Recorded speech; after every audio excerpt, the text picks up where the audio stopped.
dia, mas bom dia mesmo. Que bom nos reencontrarmos nessa manhã de quinta-feira, hoje dia 27 de outubro. Lembrando a todos que nós estamos na contagem regressiva. No próximo dia 30, domingo, estaremos indo às urnas para escolhermos aqui para o estado da Paraíba o futuro governador e também para presidente da República. Lembrando a todos que nós estamos convocando aqueles que quiserem participar de uma manhã de oração, a partir das 5 horas até ao meio-dia estaremos de joelhos dobrados, orando e clamando a Deus por nossa nação. É bom que você que vai às urnas, antes dobremos os joelhos e falemos com Deus para que Ele nos oriente, porque o poder de escolha e de decisão está em nossas mãos. Dentro de instantes estaremos ouvindo o reverendo Hernandes Dias Lopes falando sobre o tema muito importante, o espinheiro. É uma parábola que está nas Escrituras Sagradas e que ela combina bem com esse momento que estamos vivendo. Fiquemos com o reverendo Hernandes Dias Lopes falando sobre o espinheiro.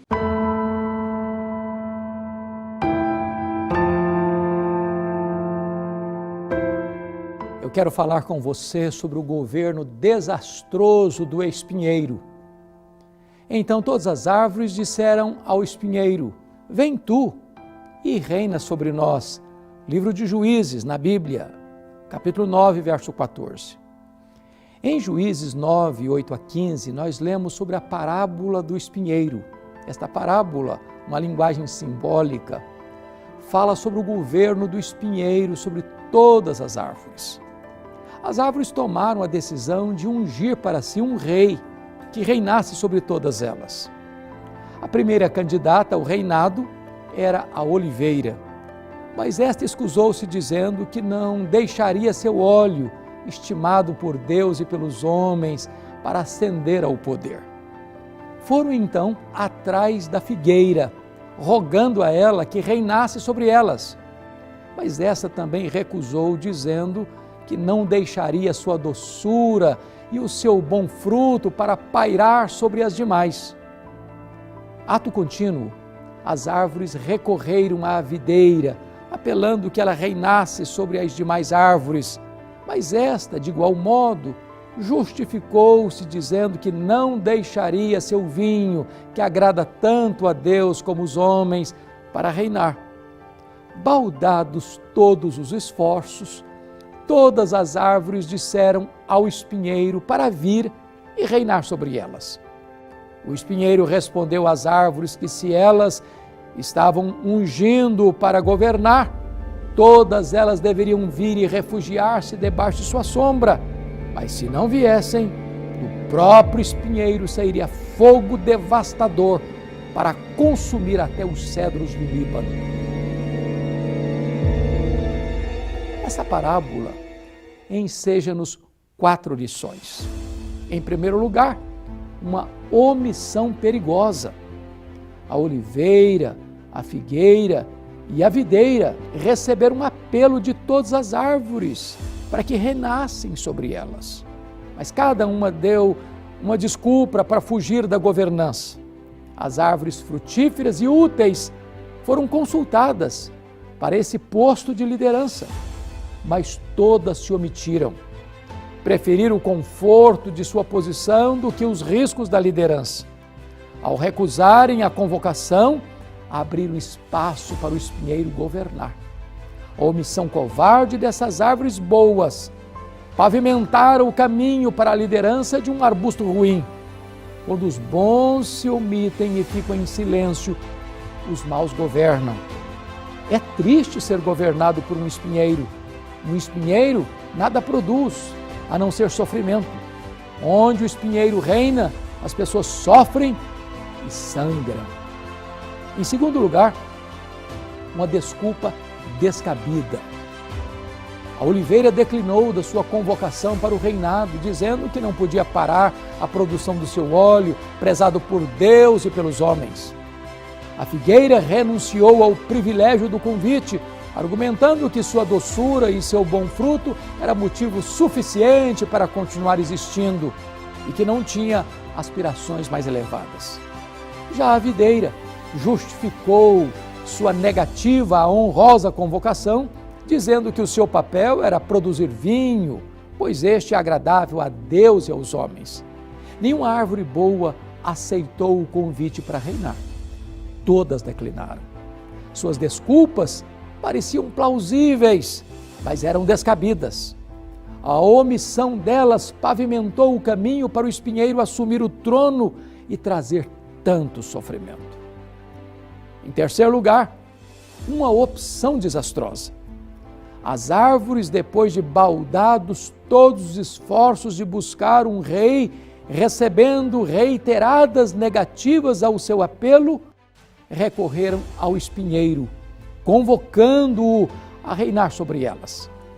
Mas o espinheiro não é árvore, espinheiro não é plantado, espinheiro não produz frutos, espinheiro acicata os pés, fere as mãos, produzindo desconforto e sofrimento. Quando os bons renunciam à liderança, os maus passam a governar. Quando aqueles que podiam ser úteis para seus irmãos renunciam seu privilégio, abrem caminho para os espinheiros assumirem o governo. É uma tragédia ser governado por um espinheiro. Em quarto lugar, uma ameaça mortal. O espinheiro não deu desculpa, aceitou prontamente o convite para ser o rei, fez convocação para todas as árvores ficarem debaixo de sua sombra e engatou uma ameaça. Quem não vier será consumido pelo fogo. O espinheiro governa com ameaça e truculência. Não aceita oposição, não tolera o contraditório. Seu governo é ditatorial. A única alternativa de seus súditos é a obediência cega. Submete-se ou morre. Essa parábola é um grito de alerta à nação brasileira. Estamos diante de uma eleição que definirá o futuro da nossa nação. Que o espinheiro não reine sobre nós. Que o espinheiro não reine sobre nós.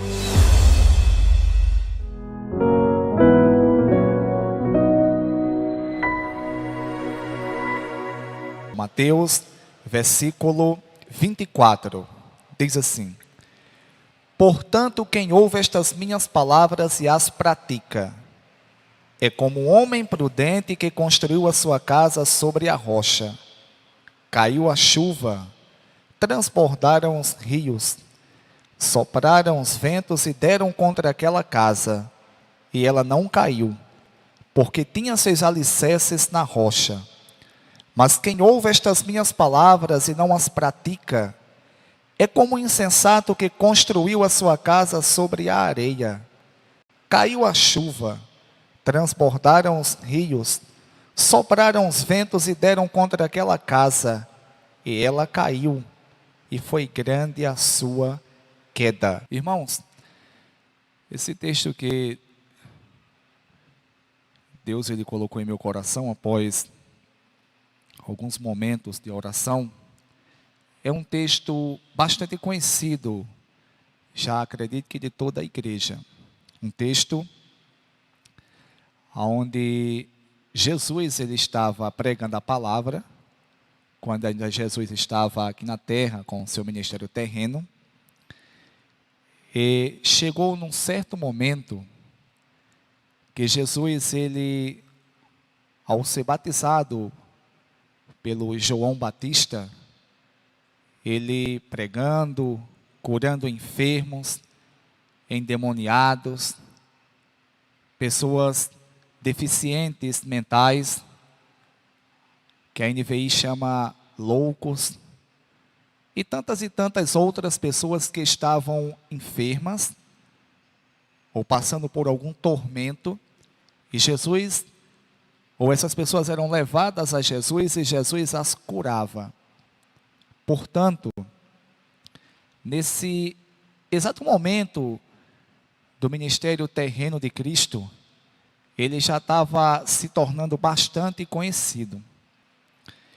E a gente vê que no capítulo 4 do Evangelho que segundo escreveu o apóstolo Mateus, Jesus, após estar ali diante de grandes multidões, não era apenas de uma multidão, mas de grandes multidões. Jesus, ele sobe um monte e começa a ensinar ali a santa palavra de Deus. E Jesus, ele ensinando a palavra de Deus do capítulo 5 ao capítulo 7, que segundo registrou Mateus, ele vai ali proferir, ensinar sobre o sermão do monte. E Jesus, ele ensina ali sobre inúmeros ensinamentos que são necessários para que todo seguidor de Cristo, todo discípulo, toda pessoa que ao ouvir o Evangelho de Cristo e decidiram seguir a Ele, necessitam colocar em prática. Jesus, ele começa o Sermão do Monte com as bem-aventuranças, falando que bem-aventurados são os pobres de espíritos, porque deles é o reino dos céus. A ideia ali é um tanto rica em ensinamentos para nós, porque Jesus, ele traz a ideia de que feliz é aquele que se acha pobre de espírito, indigno, e que necessita de um Salvador, para assim o salvar. Jesus, ele, após ele ensinar sobre as bem-aventuranças, ele vai ensinar sobre que nós que somos cristãos, todo aquele também que quiser ser cristão, ele é sal da terra, ele é luz do mundo.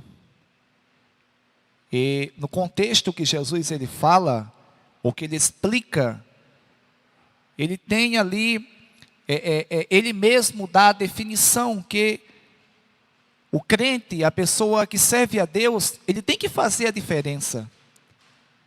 Ele não está nessa terra por acaso. Outrora, eu ficava me perguntando, por que certas coisas acontecem? Por que certas coisas sobrevêm sobre as pessoas que servem a Deus? E lembro-me muito bem que ainda novo convertido, eu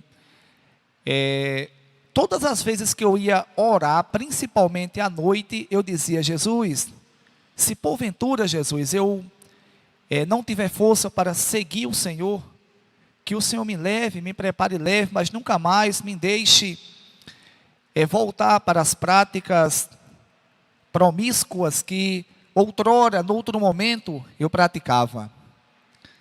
Gostava muito de festa, todas as casas de shows aqui em Campina, frequentei todas, e não só uma, duas, três, quatro, mas inúmeras vezes. E sempre eu lembrava de Jesus: não quero voltar mais para isso. E eu pedia a Jesus, e eu novo convertido, eu não entendia. Com o tempo, o Espírito Santo, ele vai abrindo a mente, vai abrindo o entendimento, e vai mostrando que tudo tem um propósito. Jesus não me salvou, não salvou vocês, não salvou toda essa geração de crentes, unicamente para que nós viéssemos termos a salvação, adquirirmos, recebermos a salvação dele, depois fôssemos para o céu. Mas existe um propósito de Jesus, e o propósito é ser luz, ser sal, influenciar uma nação pecadora, como costumo dizer, anti-Deus, anticristo, uma nação anti-santidade, nação essa, ou geração essa, e principalmente a brasileira, que, irmãos, cá para nós aqui, e para que o mundo todo venha ouvir, uma nação completamente corrompida, exemplo disso, não tem como nem a gente não lembrar, um presidiário, condenado em todas as instâncias, ele foi arrancado da prisão, com a manobra ali, do Supremo para concorrer às eleições. E estão fazendo de tudo para que esse presidiário, ele assuma a nação. E quantas pessoas estão aclamando para que esse homem, ele assuma a nossa nação. E tristemente, alguns crentes, algumas pessoas que dizem ser crentes, eu costumo dizer que ou não conhecem o que é o socialismo, ou não sabem de absolutamente nada do que é o socialismo, ou pior ainda, nunca, jamais, em hipótese alguma, conheceram o Salvador, o Cristo, aquele que foi pregado na cruz, mas ressuscitou ao terceiro dia, para que nos dá vida e vida com abundância. Irmãos, uma pessoa dessa não conhece, ou essas pessoas. E Jesus, Ele nos ensinou tantos e tantos mandamentos, exatamente para que nós viéssemos colocarmos em prática, e as pessoas viessem ver a diferença. Jesus, no Sermão do Monte, Ele ensinou sobre a questão, ou sobre quando nós fôssemos perseguidos, que nós não se entristecêssemos. Pelo contrário, deveríamos nos regozijarmos, porque é um privilégio. Os discípulos, lá no capítulo 5 de Atos, quando foram perseguidos, açoitados, eles ali se reuniram num local, oraram. Agora eu faço igual o presbítero Roncalli. Chega, sob aquele fogo santo, a terra tremeu. E eles se alegraram ali porque foram perseguidos, porque foram maltratados, açoitados pelo amor de Deus. Isso é o Evangelho, irmãos. Isso é o Evangelho de Cristo. Jesus ensinou sobre o casamento. Jesus ensinou sobre a questão de amar os inimigos. Ou na verdade, no contexto neotestamentário, nós não temos inimigos. Apesar que a gente escuta hoje, no meio evangélico, algumas pessoas, por falta de leitura da palavra de Deus, pastor João Bosco de Moraes, eles dizem, fulano é meu inimigo. Não. No contexto veterotestamentário, ou seja, no contexto do Antigo Testamento, naquela antiga aliança, o reino era terreno, a terra era terrena, era Canaã terrestre. E houve ali uma necessidade de Deus, Ele escolher a nação de Israel, e a nação de Israel representar, e haver guerras ali. E naquele contexto ali existia inimigos mesmo. Todavia, até mesmo no contexto veterotestamentário, Deus, Ele ensina que devemos amar os nossos inimigos. E Jesus, Ele, trazendo a real interpretação da lei, Ele fala isso com mais ênfase, com mais destaque. O quanto devemos amar os nossos inimigos. Jesus, Ele chega a falar até da questão que se alguém bater na tua face, oferece a outra. A ideia ali é a radicalidade do Evangelho. A radicalidade do Evangelho. Não que Jesus, Ele nos aconselhou, deixa alguém bater na tua face e oferece a outra, não, mas para mostrar a radicalidade, o quanto nós devemos evitar o mal, a aparência. Jesus falou sobre não se preocuparmos com as dificuldades, com o amanhã, com a ansiedade, porque isso é muito comum para nós, Quantas e quantas vezes a pessoa que vos fala se preocupou com nem o amanhã, mas o daqui a pouco, ou após o culto. E isso não é normal. Na verdade, tratando-se de cristão, a gente não deve se preocupar com isso. Irmãos, a gente tem que saber que o Deus que nós servimos, eu costumo dizer lá em Riachão do Bacamarte, porque lá tem 2 padroeiros. Tem um padroeiro da cidade, que é o Sebastião, e de um bairrozinho da cidade lá, que é um local muito antigo, mais antigo mesmo que Campina Grande, porque Ingá, a cidade do Ingá, ela é mais antiga do que a cidade de Campina Grande como cidade. E esse local, esse bairro de Riachão, chamado Bacamarte, ele é mais antigo do que o Ingá, porque o Ingá e o Riachão surgiu de Bacamarte. Para vocês terem uma ideia, tem uma igreja lá, católica, que ela tem cerca de 340 e poucos anos, e é comprovado documentariamente que ela tem todo esse tempo. E lá a padroeira é Santa Ana, ou Santana. E eu costumo dizer que o Deus que nós servimos não é Sebastião, não é Santana, não é Aparecida. O Deus que nós servimos, irmãos, é o Criador de todas as coisas. É o Deus que disse: haja luz, e surgiu a luz. É o Deus que olhou para a humanidade, para a terra sem forma, e começou a dar forma a todas as coisas.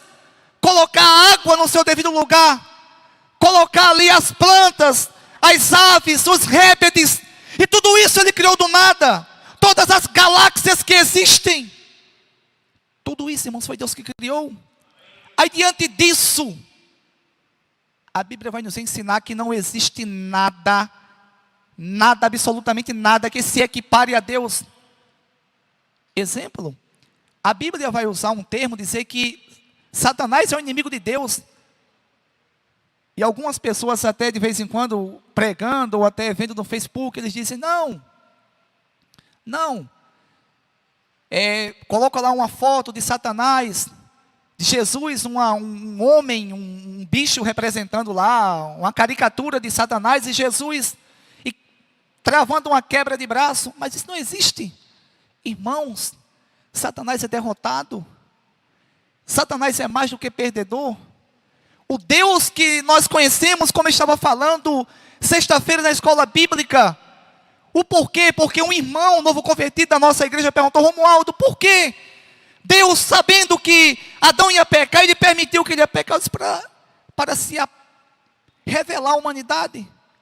E eu expliquei: irmãos, imagine só, se Deus, Ele tivesse nos criado, o homem não tivesse caído porque Ele não quis que o homem caísse, Ele tinha esse poder,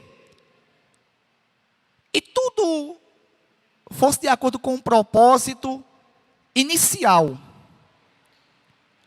a gente ia conhecer Deus, os anjos iriam conhecer Deus nas suas categorias, mas não como no desenrolar da história pós-queda. Porque pós-queda, irmãos, ou antes de todas as coisas, Deus criou o homem, criou os anjos nas suas 4 categorias. Depois de certo tempo, que a Bíblia a Bíblia não vai nos ensinar que tempo durou. Até porque o tempo não existiu, o tempo foi criado ali, mais ou menos em Gênesis capítulo 5, capítulo 1, versículo 5. O tempo não existia, o tempo foi criado ali. E de repente, irmãos, Deus cria o homem cai, e Deus ele já tinha planejado tudo. No decorrer da história, o Espírito Santo ele vai falar pela boca do apóstolo São Paulo e dizer que a igreja é o mistério que estava oculto em Cristo. A igreja, a Bíblia vai nos ensinar que os anjos, eles ficam anelando pelo o decurso da história, como está se desenrolando o plano salvífico de Deus, com que perfeição. Alguém pode perguntar: mas será que vai dar tudo certo? Irmãos, é só se manter firme, confiante em Cristo Jesus. Jesus, ele também fala sobre a questão de não entrarmos pela porta estreita ou pela porta larga. E isso a gente vê muito hoje, né? Mas na época, Jesus já falava sobre isso.